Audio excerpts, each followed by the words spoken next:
ආයිබෝවන් මෙවර අධ්‍යාපන කළමනාකරණය පිළිබඳව මම අලුතෙන් වීඩියෝවක් ඔයාලට ඉදිරිපත් කරන්න යන්නේ. ඒ අධ්‍යාපන කළමනාකරණය පිළිබඳ වීඩියෝව විශේෂයෙන්ම බොහෝ පිරිසකට මේක වැදගත් වෙනවා.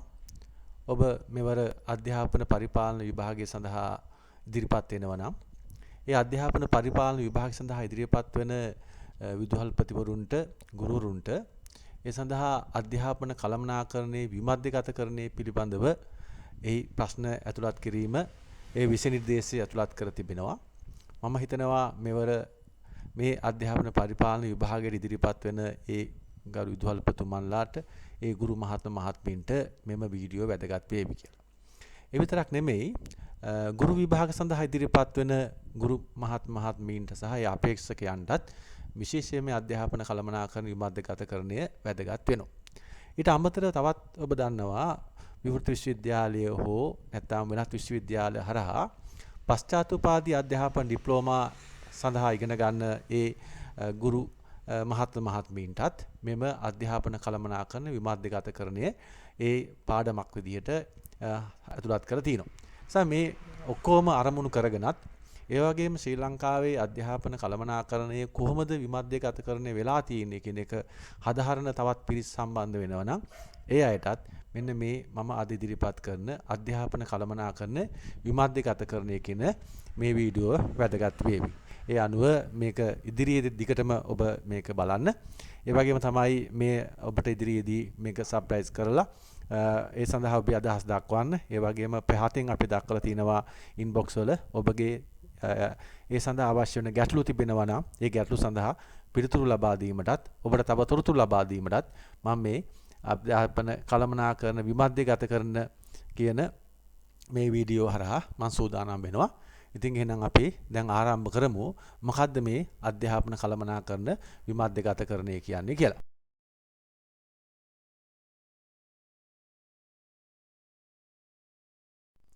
හොඳයි එහෙනම් අපි බලමු මේ අධ්‍යාපන විමධ්‍යගතකරණය කියන්නේ මොකක්ද කියලා.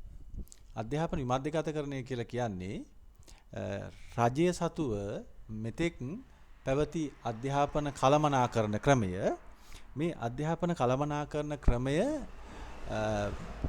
තනිවම අධ්‍යාපන අමාත්‍යාංශය අධ්‍යාපන දෙපාර්තමේන්තුව මධ්‍යම රජය මගින් කරගෙන ආපු කළමනාකරණ කටයුතු තීන්දුව తీරන ගැනීමේ කටයුතු එතෙක් ඒ අය කරගෙන ආපු කටයුතු වෙනම ඒ බලතල ඒ කළමනාකරණ තීන්දුව తీරන ගැනීම ශ්‍රී ලංකාවේ පළාත් සභාවලට දිස්ත්‍රික්කවලට කලාපවලට එහෙම නැත්නම් කොට්ටාසවලට එහෙම නැත්නම් පාසල් වලට පැවරීම තමයි අධ්‍යාපන කළමනාකරණ විමධ්‍යගතකරණය කියලා කියන්නේ. එතකොට ඒකෙදී අපි ශ්‍රී ලංකාව ගත්තාම බොහොම කුඩා රාජ්‍යයක් වුණාට ලෝකයේ බොහෝ රටවල මේ අධ්‍යාපන කළමනාකරණ විමධ්‍යගතකරණය වෙලා තමයි තියෙන්නේ. අපි උදාහරණයකට ගත්තාම ආසන්නම රට ඉන්දියාවෙත් අධ්‍යාපන කළමනාකරණය මධ්‍යමගත වෙලා තිබුණාට පසු කාලිකව ඒ ප්‍රාන්ත වලට බෙදලා මධ්‍යම ආණ්ඩුව ගන්න තීරණ ප්‍රාන්ත මගින් ක්‍රියාත්මක කිරීම සිද්ධ කරනවා. ඒතර ඒ වගේ තමයි ශ්‍රී ලංකාවෙත් යම් අවස්ථා කීපයකදීම මේ අධ්‍යාපන කළමනාකරණයේ විමධ්‍යගතකරණය සිද්ධ වුණා. ඒ අධ්‍යාපන කළමනාකරණ විමධ්‍යගත සිද්ධ කරනකොට ඒ සඳහා අපි ඔයගලන්ට හඳුනා ගැනීමේ පහසුව සඳහා එක අවදි කතා කරමු. ඒ අවදි අනුව අපිට පුළුවන් යම් ඔයගලන්ට තව අදහසක් ගන්න.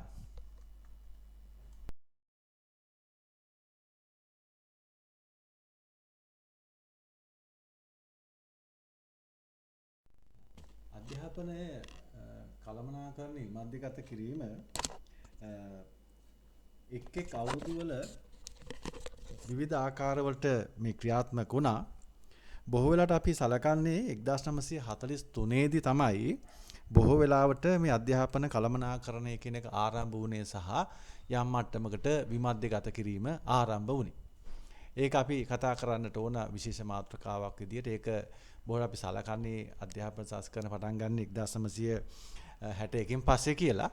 නමුත් 43 වෙනකොටත් අධ්‍යාපන ප්‍රතිසංස්කරණයන් ආරම්භ වුණා විශේෂයෙන්ම ඔයගොල්ලන් දන්නවා ඇති ශ්‍රී ලංකාවේ නිදහස් අධ්‍යාපනයේ පියාගෙන අපි කතා කරන CWW කන්නංගර මැතිතුමා මුල් වෙලා කමිටුවක් පත් කරලා ඒවක ඉංග්‍රීසි ආණ්ඩුව සමග එකතු වෙලා ශ්‍රී ලංකාවේ අධ්‍යාපන ක්‍රමය වෙනස් කරන්නට ඕන ප්‍රතිසංස්කරණය කරන්නට ඕන මොනවද කරන්න ඕන කියන පිළිබඳව කාරණා කතා කළා. ඒ අනුව අපිට වැදගත් වේවි බොහෝ තීන්දුව රාශියක් 1943 දී අධ්‍යාපන ප්‍රතිසංස්කරණය තුලින් ගත්තා. ඊට පස්සේ 1966 දී මේ අධ්‍යාපන ප්‍රතිසංස්කරණයක් සිද්ධ වුණා. ඒක අපි 66 දී නම් කරා 1961 දී තමයි ඒ තීරණ ගත්තේ. ඊට පස්සේ 1975 දී තවදුරටත් මේ අධ්‍යාපනය විමධ්‍යගත කිරීමේ පියවරක් ආවා. ඊට පස්සේ 1981 දී පාසල් පරිසද ඇති කරලා ඒ අනුව තීරණ අරගෙන කළමනාකරණ විමධ්‍යගත කිරීමක් කළා. ඊට පස්සේ 1984 දීත් අධ්‍යාපන සංස්කරණයක් කළා. ඊට පස්සේ ඕගොල්ලන් හුඟක් අපි දන්න බොහොම ආందోලනාත්මක අධ්‍යාපන සංස්කරණයක් කරේ 1987 දී. ඒ තමයි පළාත් සභාව ඇති කරලා ඒ අනුව මධ්‍යම රාජ්‍ය සතු තිබිච්ච අධ්‍යාපන කළමනාකරණ කටයුතු පළාත් සභාවට වෙන් කළා. ඊට පස්සේ 1992 දී පාසල් සංවර්ධන මණ්ඩල පිහිටවලා ඒ මණ්ඩල පිහිටවීම අනුවත් මේ අධ්‍යාපන කළමනාකරණය සිදු කළා. ඊට පස්සේ ඔහොම ක්‍රමයෙන් ඇවිල්ලා දැන් 2000න් පස්සෙත් මේ වෙනකොට යම් ආකාරයට අධ්‍යාපන විමධ්‍යගත කිරීම සිද්ධ කළා. අපි ඒ පිළිබඳව අපි එකින් එක කතා කරමු. ඔයගොල්ලන් බලමු. එහෙනම් අපි ඊළඟට බලමු මේ අධ්‍යාපනයේ පළවෙනිම එක අපි මූලික හඳුනා ගැනීමක් විදිහට 1943 අධ්‍යාපන සංස්කරණය කොහොමද සිද්ධ වුණේ කියලා.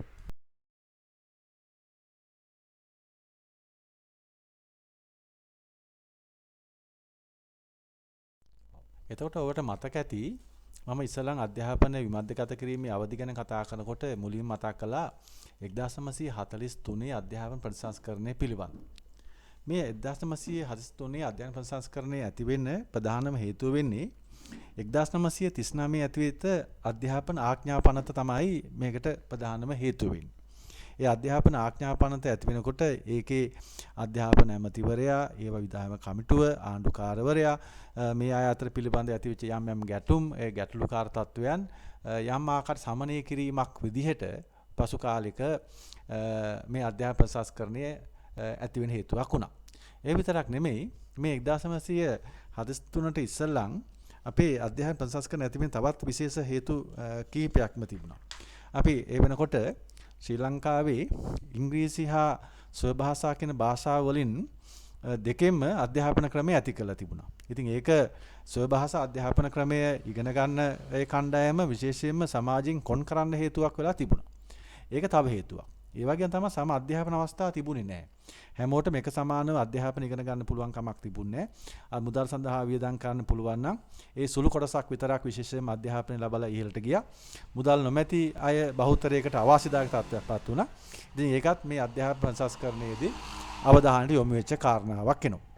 ඒ වගේම විතර නෙමෙයි මේ අධ්‍යාපනයේදී බොහෝ වෙලාවට තිබුණේ මේ අනිවාර්ය අධ්‍යාපනය ලිඛිතව දුන්නා මිසක ප්‍රායෝගිකව අධ්‍යාපනයක් ක්‍රියාත්මක වුණේ නැහැ. ඒ නිසා හුඟක් වෙලාවට මේ ප්‍රතිපලයක් විදිහට විශේෂයෙන්ම ප්‍රායෝගික තත්ත්වයන් නොවන නිසා ළමයි පාසල් යන එක අතහැරලා ගියා. එහෙම නැත්නම් ළමයි පාසල් වලින් වේලාසනින් අයින් වෙලා ගියා. ඉතින් මේකත් එක්තරා විදිහකට මේ අධ්‍යාපන ප්‍රතිසංස්කරණය ඇති වෙන්න තව හේතුවක් වුණා. ඒ වගේම තමයි බොහෝ වෙලාවට මේ අධ්‍යාපන ක්‍රමේ විවිධාංගීකරණ ඇති වුණේ. ඒකාකාරී මට්ටමක් තිබුණේ. ඒකාකාරී මට්ටම බොහෝ වෙලාවට විශේෂයෙන්ම පශ්චාත් ප්‍රාථමික මට්ටමේ ප්‍රාථමික මට්ටමේම අධ්‍යාපන ක්‍රමවල විවිධාංගීකරණයක් නෑ එකම විදියකට තමයි කළේ. ඒ නිසා තවත් මේ වෙනකොට පාසල් නැත්නම් අධ්‍යාපනය පිළිබඳව ශිෂ්‍යයන් සහ වැඩිහිටියන් අතර එහෙම නැත්නම් මේ තිබිච්ච විශ්වාසය අඩු වෙන්න පටන් ගත්තා. ඒ වගේ තමයි බොහොම මේ විභාග ක්‍රමයේ තිබුණේ අතිශයින්ම මේ විභාග ක්‍රමයක් මුල් කරගෙන. ඒ කියන්නේ සාමාන්‍යයෙන් අපි අධ්‍යාපනයේ ක්‍රියාත්මක වෙන්නේ විභාගයේ මතම පමණ නෙවෙයිනේ.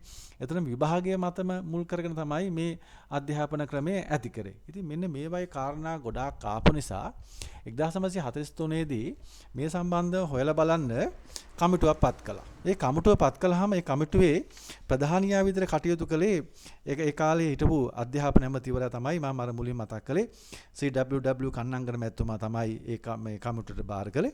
ඊට පස්සේ එයා 1931 ඉඳලම මේ තොරතුරු ටික හොයලා 1943 දී මේ අධ්‍යාපන ක්‍රමයේ පිළිබඳව නිර්දේශ ඉදිරිපත් කළා. ඒ ආණ්ඩුවට ඉදිරිපත් කළා. ඒකේ ප්‍රතිඵල තමයි අපි ඔය දැන් ඔයගලන්ට මේ තිරේ දකින්න ලැබෙන 1943 අධ්‍යාපන සංස්කරණයේ කියන ප්‍රතිලාභ මීට වඩා ප්‍රතිලාභ ගොඩාක් තියෙනවා. ඉතින් මම මේක මේ වීඩියෝ එක විශාල කරගන්න උත්සාහ කරන්නේ ගොඩාක් කියලා.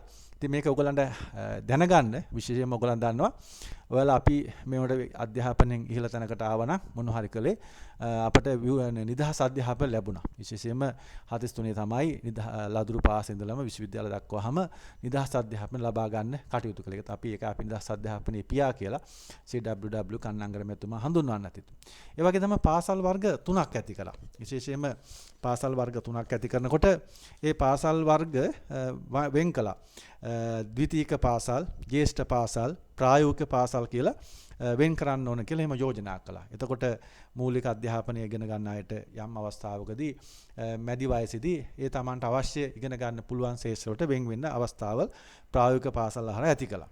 ඒ විතර නෙමෙයි ඊට පස්සේ විශේෂයෙන්ම ඒ දවස්වල ඉංග්‍රීසි භාෂාව විශේෂයෙන්ම පාවිච්චි කරන නිසා ස්ව භාෂාවෙන්ම අපේ මව් භාෂාවෙන්ම ප්‍රාථමික අධ්‍යාපනය උගන්වන්න ඕන කියලා යෝජනා කළා. ඒ වගේම මාධ්‍ය විශේෂයෙන් ඉංග්‍රීසි නොවන සියලුම පාසල්වල ඒක විෂයක් විදියට ඉංග්‍රීසි ඉගෙන ගන්න ඕන කියලාත් මෙන්න මේ අධ්‍යාපන සංස්කරණයේදී යෝජනා කළා තිබුණා. ඒ වගේම තමයි ඕගොල්ලන් දන්න ලංකාවේ මධ්‍ය මහා විද්‍යාල මධ්‍ය විද්‍යාලත් කියලා සමහරව හඳුන්වනවා. මධ්‍ය මහා විද්‍යාල ඇති කිරීම සිද්ධ කළෙත් මෙන්න මේ අධ්‍යාපන ප්‍රසංස්කරණය තුලින් තමයි. ඒ වගේම පාසල් ආගම ඉගැන්වීම විශේෂයෙන් සමහර ඉංග්‍රීසියෙන් ආණ්ඩු කාල තුල ඒ වගේ පෘතුගීසි සහ ලන්දේසි ආණ්ඩු කාලවලදී මේ පාසල් වල ආගම ඉගැන්වීම තහනම් කළා තිබුණා. පන්සල් වල සහ එහෙම නැත්නම් දේවස්ථාන වල තමයි මේ කටයුතු කළේ. පසු කාලයක සියලුම පාසල් වලට ආගම ඉගැන්වීම ආරම්භ කිරීමත් මේ අධ්‍යාපන සංස්කරණයෙන් ඇති කළා. ඒ විතරක් නෙමෙයි මේ අධ්‍යාපන ක්‍රම ප්‍රසංස්කරණය තුළ විශ්වවිද්‍යාල ආරම්භ කිරීම, විද්‍යෝදය සහ විද්‍යාලංකාර විශ්වවිද්‍යාල ආරම්භ කිරීම, එතනින් පස්සේ අපි තවත් විශ්වවිද්‍යාල ආරම්භ කිරීම මුල් තැන ලැබුණෙත් මෙන්න මේ අධ්‍යාපන ප්‍රසංස්කරණේ හරහා.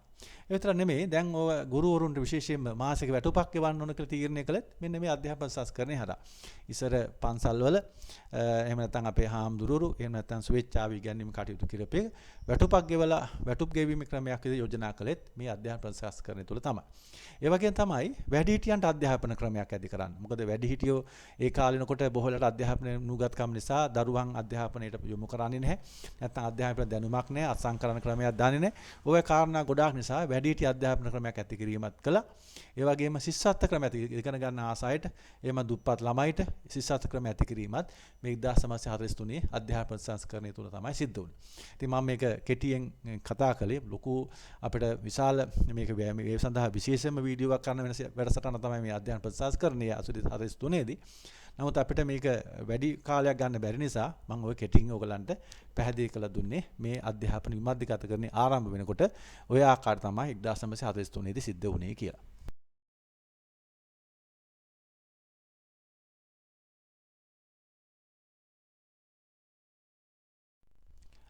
හොඳයි. අපි ඊළඟට තව අධ්‍යාපන කළමනාකරණ නිබද්ධ කිරීම අවධිය තමයි 1966 විමධ්‍යගතකරණය. අපි 66 විමධ්‍යගතකරණය කියලා කිව්වට 1961 දී තමයි ඒක ක්‍රියාත්මක වෙන්න යෝජනා කළේ.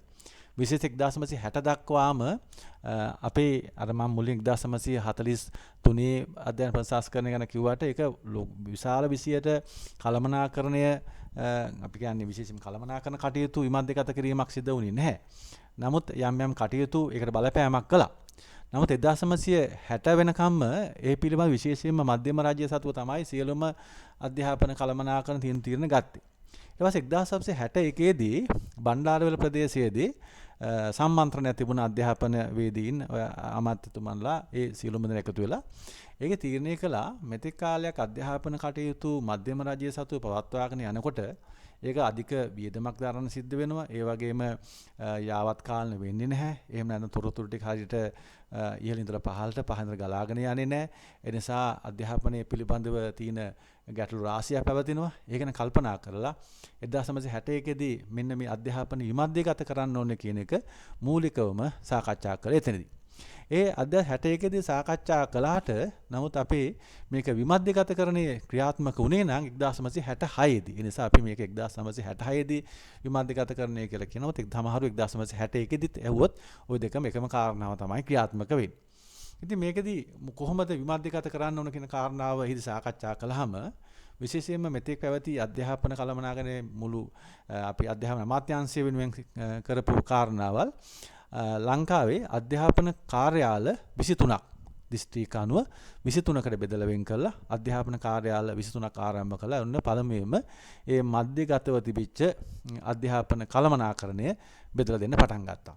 එතකොට ඒ බෙදලා දෙන්න පටන් ගන්නකොට මෙතෙක් අධ්‍යාපන අමාත්‍යාංශය සහ අධ්‍යාපන දෙපාර්තමේන්තුව වෙන වෙනම කටයුතු කළේ මේ 1966 දී මේ දෙකම ඒකාබද්ධ කරලා අධ්‍යාපන අමාත්‍යාංශයේ මෙතෙක් හිටපු අධ්‍යාපන අධ්‍යක්ෂ ධූරයේ නම වෙනස් කරලා ඒ අධ්‍යක්ෂ ජෙනරාල් ධූරයට උසස් කිරීමක් විදිහට ඒ නම වෙනස් කිරීම කළා. ඒ වගේම තමයි ඊට පස්සේ අධ්‍යාපනය සඳහා ලේකම්වරයෙකු අධ්‍යාපන ලේකම්වරයෙකු පත් කිරීමක් සිද්ධ කළා මේ 66 විමධ්‍යගතකරණයේදී. ඊට පස්සේ මෙතෙක් ඒ අධ්‍යාපන විමධ්‍යගත කරනකොට ප්‍රාථමික සහ ද්විතීයික එහෙම නැත්නම් කාර්මික කියලා අංශ තුනකට වෙන් කළා. ඒ සඳහා නියෝජ්‍ය අධ්‍යාපන අධ්‍යක්ෂ ජෙනරාල් 3 දෙනෙක් පත් කළා. මෙන්න මේ අධ්‍යාපනය තවදුරටත් විමධ්‍යගත කිරීම සිද්ධ වුණා. මේ විමධ්‍යගතකරණය සිද්ධ වෙලා ඒ කටයුතු කරන යනකොට මේක තවදුරටත් 1975 දී ඔන්න මෙතේ පැවති අධ්‍යාපන කාර්යාල 23 වෙනුවට තව දෙකක් එකතු කරලා 25ක් බවට පත් කිරීම සිද්ධ කළා. ඒත් ඔක තමයි අපි 1966 දී අපි කතා කරන අධ්‍යාපන විමධ්‍යගතකරණය කියන්නේ. ඒක සමහරව මම මුලින් මතක් කළා 1961 දී සමහරු කතා කරන්නේ ඔය කාරණාව තමයි. නමුත් 1966 දී තමයි මේ ක්‍රියාත්මක වුණේ. ඒකයි මම ඒ ඔයගලන්ට පැහැදිලි කරලා දුන්නේ.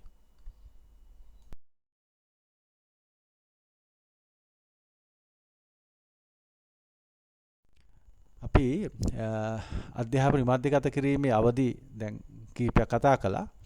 නමුත් මේකේ වීඩියෝ එක වඩා දීර්ඝ වෙනවා. අපි දිගින් දිගටම ඔක්කොම කතා කරන්න ගියාම මම හිතනවා 1943 අධ්‍යයන ප්‍රතිසංස්කරණය සහ 66 විමධ්‍යගතකරණය පිළිබඳව පළවෙනි වීඩියෝෙම ඔයගලන්ට දැනුවත් කළා. ඊළඟ වීඩියෝ එක අපි ඊළඟට කතා කරන්න සූදානම් වෙන විශේෂයෙන් පාසල් පරිසද පිහිටවීම, තව අධ්‍යාපන සංස්කරණය සිදුවන ඒ කාරණාව, පළාත් සභා සිදුවීම, ඊළඟ පාසල් සංවර්ධන මණ්ඩල පිහිටවීම, ඊට පස්සේ අනතුරුව මේ 2021 දක්වාම සිදුවෙච්ච වෙනත් විමධ්‍යගත කරමින් කතා කරන්න සූදානම් වෙනවා. ඉතින් මේ වීඩියෝව දිගින් දිගටම කතා කරන දීර්ඝ වැඩි නිසා මම මේක පළවෙනි අවස්ථාව කරගන්නවා එක වීඩියෝවක් කරගන්න. දෙවෙනි අපි වීඩියෝ එකකින් මේ වගේ අපි හම්බෙමු. එතෙක් වෙනකන් ඔබ සියලු දෙනාටම තෙරුවන් සරණයි. මේ අධ්‍යාපන කටයුතු සාර්ථක වේවා ප්‍රාර්ථනා කරමින් මම පළවෙනි වීඩියෝ එකකින් සමුගන්නවා. ඔබට ජය.